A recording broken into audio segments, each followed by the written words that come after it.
Hello class, my name is Donald Johnson and today I'm going to be presenting South African media. First, I'm going to start with a little bit of background and history. Here are the basics. The official name of South Africa is the Republic of South Africa. Its population is 57.73 million. There are 11 official languages, with English being the primary official language. South Africa uses the South African rand as their currency, and one United States dollar equals 14.39 rands. The government is a constitutional multi-party democracy with three spheres: the local government, the provincial government, and the national government. Literacy is more than 90% for white South Africans and only about 60% for blacks, directly affecting newspaper readership. Here are the media basics. There are around 120 newspapers in South Africa, and their circulation looks like 40 people per every 1,000 people. There are 556 television stations and about 5.2 million television sets.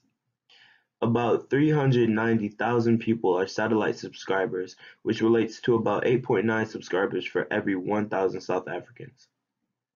There are more than 370 radio stations and around 14 million radio receivers. Around 2.7 million individuals own computers, which relates to 61.9 people for every 1,000 people. About 2.4 million individuals have internet access, and that relates to around 55.1 people for every 1,000 South Africans. Background: South Africa covers more than 470,000 square miles of the southern tip of Africa, and is home to over 43 million people. South Africa is one of the only countries in the world with four capital cities: Johannesburg, the country's largest city, which is the commercial capital, located amid South Africa's gold and diamond mining industry; Pretoria, which is the administrative capital; Cape Town, which is the legislative capital where South African Parliament meets; and Bloemfontein, which is the country's judicial capital. South Africa is considered one of the most developed countries in Africa.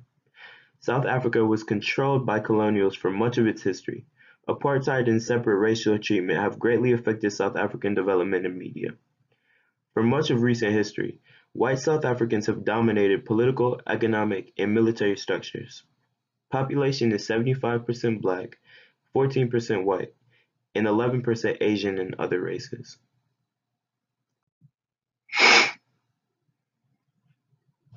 News and broadcasting.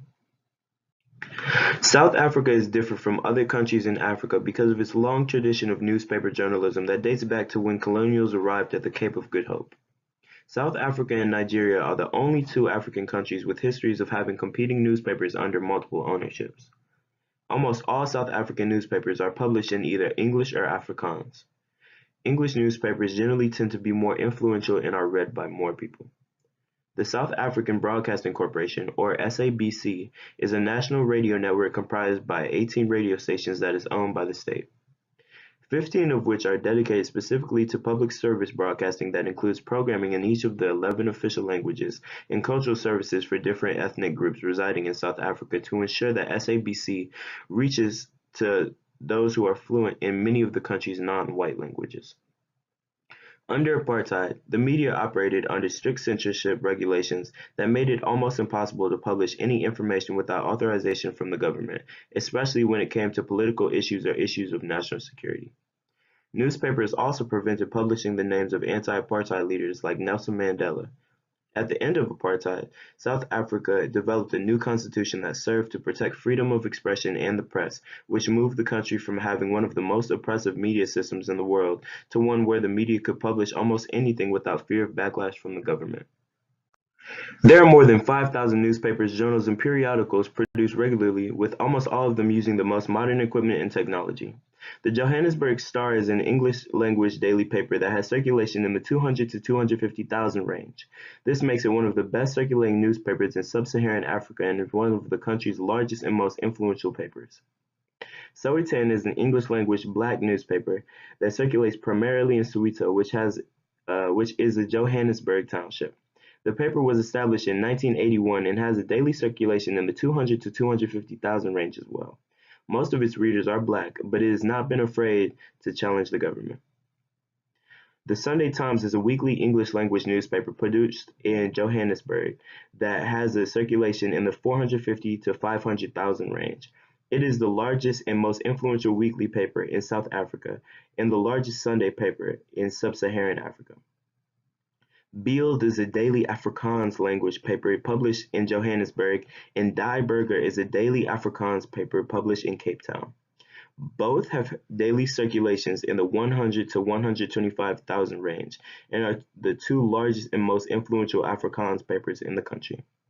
The City Press is a weekly English-language paper established in Johannesburg, and the Rapport is a weekly Afrikaans language paper established in Johannesburg, which both circulate around 250 to 300,000 newspapers per week.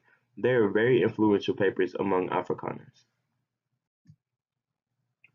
South Africa has four major newspaper chains. Argus Newspapers, which accounts for 45% of all daily newspaper sales. They own the Johannesburg Star as their flagship property.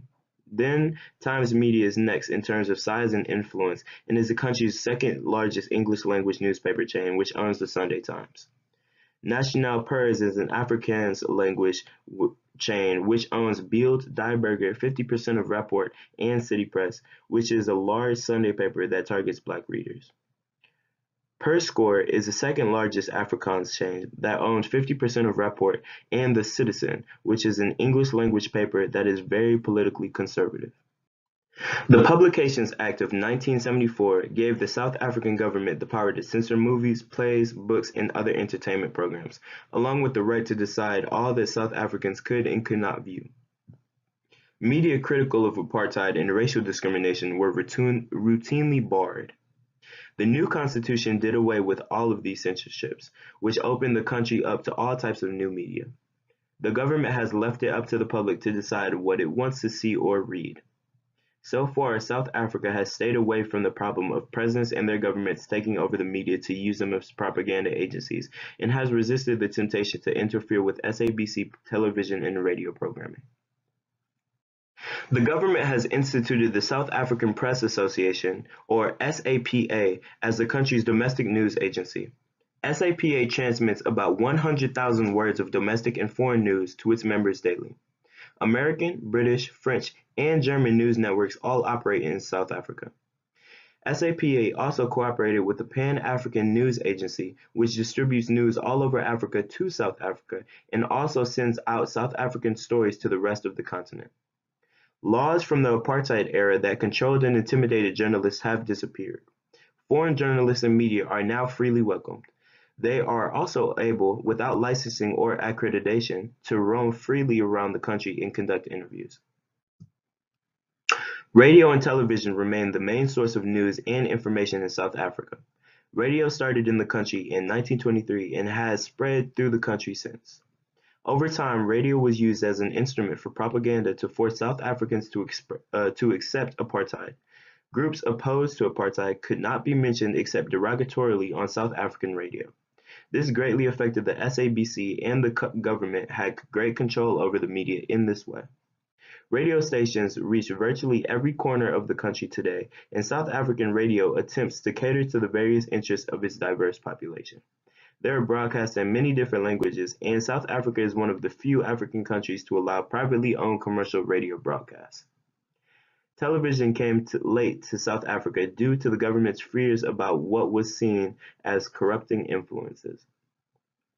The three major channels currently are TV1, which broadcasts daily in English and Afrikaans, Contemporary Community Values Television, which broadcasts in African, Asian, and European languages, and National Network Television, which specializes in sport and public service programming. There is a fare for SABC television programming and programming from the United States and Britain. Many of SABC's programs, especially talk shows, are borrowed from similar U.S. television series. South African film. One South African film to achieve international acclaim was The Gods Must Be Crazy in 1980, set in the Kalahari about how life changed in a traditional community of Bushmen when a Coke bottle thrown out of a plane suddenly lands from the sky. Another high-profile film portraying South Africa was District 9, which depicts a subclass of alien refugees forced to live in the slums of Johannesburg by their government, which many saw as a creative allegory for apartheid. The film has an underlying theme of segregation hurts its architects as well as its victims.